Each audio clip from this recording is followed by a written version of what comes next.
The hospital lobby smelled like fresh polish and old prejudice. People moved with quiet urgency. Nurses gliding, doctors scanning charts, reception phones blinking, and in the middle of that restless rhythm stood Enia Jordan Dawson, a black nurse with 7 years of field trauma experience, sleeves rolled, credentials in hand. "You're here for the senior ER position?" The administrator's voice, sharp, blonde, 30-something with a plastic badge, reading in Maryland Gatenteint, tilted upward like the question itself was offensive. Nia nodded. "Oh, yes, ma'am. I was called for the final round. My certifications and overseas trauma record."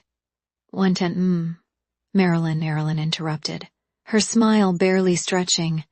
"We've already shortlisted someone. You understand. Our board prefers a certain presentation. Patients respond better to faces they trust." A pause after trust was louder than the word itself. From the side, a man in a crisp suit, Dr. Alan Crest, head of operations, chuckled under his breath. "Tell you what, Nia. Maybe try the night janitorial team. Less pressure." Laughter flicked between them, practiced and polite. Nia swallowed, spine rigid. She didn't beg. Not this time. She turned to leave, her sneakers squeaking faintly against the sterile tiles, when the sirens outside cut through the lobby. A motorcade screeched to a halt. Security burst in, agents in dark suits. A stretcher rattled, and on it, fit the President of the United States, and face pale, clutching his chest. Marilyn froze. Dr. Crest stepped back. Orders tangled in panic. No lead doctor had arrived yet. Machines blinked helplessly. "He's crashing! We need immediate trauma intervention," an agent barked. Nia's training surged like muscle memory. Afghanistan, rural Mississippi, roadside collapses. Her hands knew what her pride had just been denied. "And step aside," she commanded, already moving toward the gurney. "Absolutely not," and Marilyn blocked her, arms out. You're not cleared." "We have protocols." Nia's jaw clenched. "Your protocol will kill him." Agents stared. One reached for his radio. The President's lips were turning blue. And then Nia moved. She spun past Marilyn, her shoulder catching the woman's arm, sending her clipboard clattering. The crowd gasped. Dr. Crest lunged, but Nia sidestepped, palm against his chest, shoving him just far enough to open a path. "Move! Crash cart now!" She tore the emergency pad from the wall, snapped on gloves, and began chest compressions with precision that came not from permission, but from survival. Marilyn shouted, "Security, stop her!" But one of the Secret Service agents barked back, "She's the only one doing anything. Let her work." The room fell into a jagged silence, broken only by the rhythmic press of Nia's hands against the President's sternum. 1, 2, 3. Breathe. Somewhere in that silence, a tube of pills rolled from the President's pocket. Familiar brand, high stakes. And in the faint glint of the hallway light, a Senanilla envelope slid from the briefcase. Strapped to the gurney, stamped $50 million transfer authorization. Nia didn't see it yet, but Marilyn did, and her face drained of color.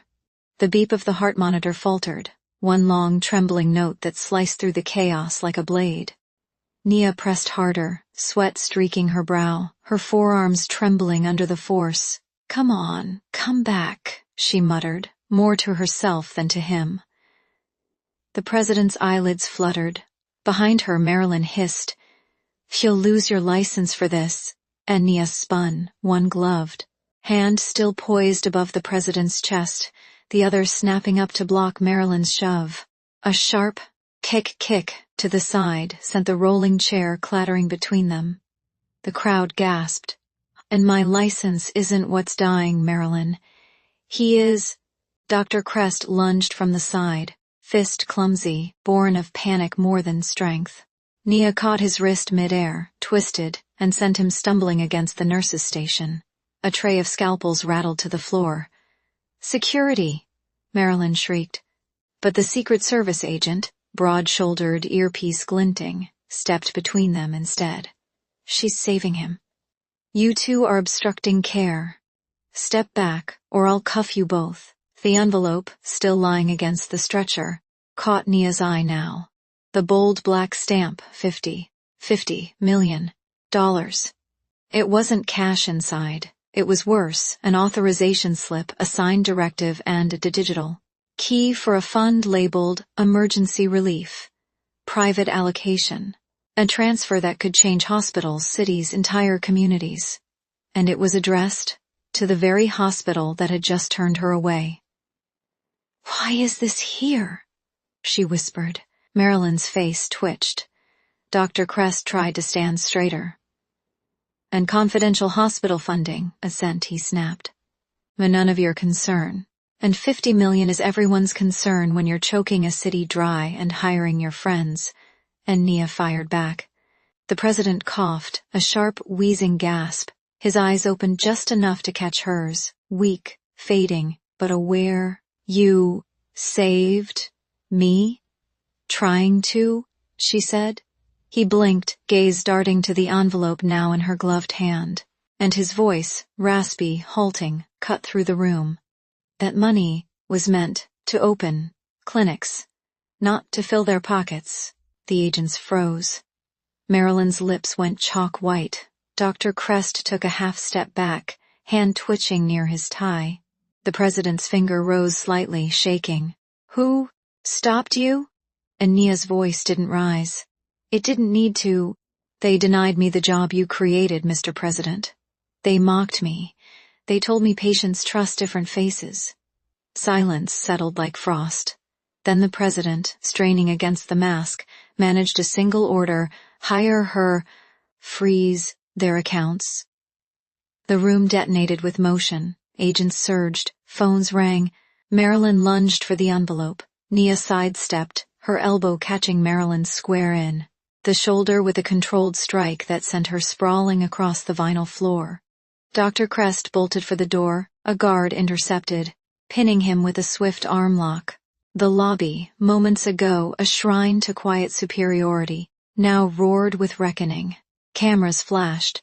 Someone had been streaming live since the moment the sirens arrived. By dusk, the headline would scroll across every major network. Greater than went black. Nurse denied job saves president's life. Exposes an $50 million scandal. And Nia didn't smile as they offered her the contract. She didn't even take the victory lap the media begged for. Instead, she walked back into the ER, with a single steady phrase echoing in her chest. They tried to lock the door, but they forgot who carries the key.